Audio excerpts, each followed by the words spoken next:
Let's take a look at this. So Adam Schefter is tweeting that the Jets are closing in on a deal with Allen Lazard, wide receiver with the Packers, played with Aaron Rodgers.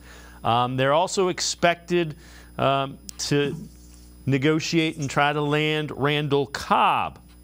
If they do those two things, if they do one of those things, let's connect the dots. That means one of the young wide receivers from the Jets, Elijah Moore, would be available. And Mary Kay Cabot has connected the dots and says that the Browns are, in fact, monitoring Elijah Moore. They tried to acquire him at the trade deadline last year, couldn't get it done. I'm intrigued by this, Jeff, without question. Moore is a guy that's got a lot of talent that did not get a lot of targets, was underutilized with the Jets, and if Aaron Rodgers ends up in New York and wants his guys, Elijah Moore could be there for the trading.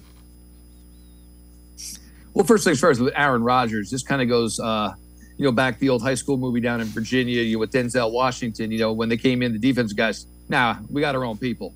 Aaron Rodgers, he has his own people. Why he wouldn't, maybe he would want to work with Elijah Moore, but for Elijah Moore, you're basically dwarfing a young man again now. Look, last year was terrible. Jets played, 275 quarterbacks. Garrett Wilson was the only one that truly was, the constant in the passing game last year. Elijah Moore, Browns could have satisfied this, a couple of years ago just by drafting him themselves. Solid player, great between the hashes. He does have great speed. He can get deep. He's a 4.3 guy. I think the biggest thing with Elijah Moore, and everybody wants to talk about the Browns getting, a fast guy.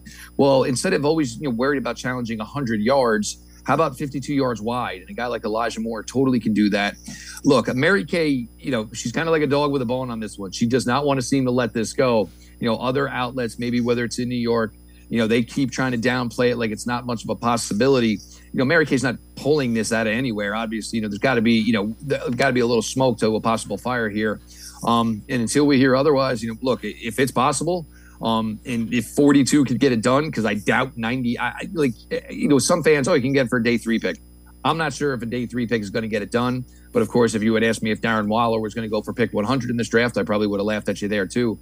But if you can get your hands on Elijah Moore here, some of the young kids I spoke about earlier, maybe I'm not holding the place for him anymore. I think I got a guy who's truly, truly special. And the thing is, as the years go on, this is a guy that can be your 1 or your 2, the way the rest of that room shakes out going in the years forward. All right, along those same lines, let's take a look. Dan Graziano tweets this out. The Broncos could move one of their wide receivers. Now you're talking about Courtland Sutton, Jerry Jeudy, KJ Hamler. Sutton doesn't have the speed. Jeudy and Hamler do. Both of them are intriguing young guys. But again, if you can get Jeudy or Hamler, those are guys that, again, fill a need. And I wouldn't put it past Andrew Berry to try to do that via trade.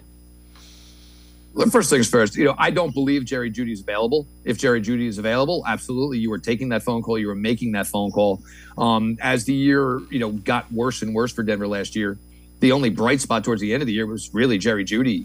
He was a guy that, at times, people were a little concerned, that he wasn't going to maybe live, up to, where he was drafted.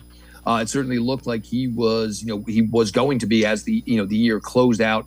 If he's available, sure. Courtland Sutton, $12 million a year, no thank you.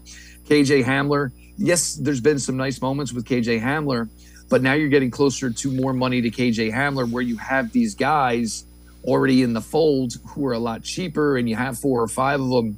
If it's Jerry Jeudy, I'm interested. Otherwise, and the other thing is, with all that's going on in Denver, and, are they trying to get Russell Wilson figured out and Russell Wilson back on the right path? Because taking away his wide receivers doesn't seem the best avenue to go to for me.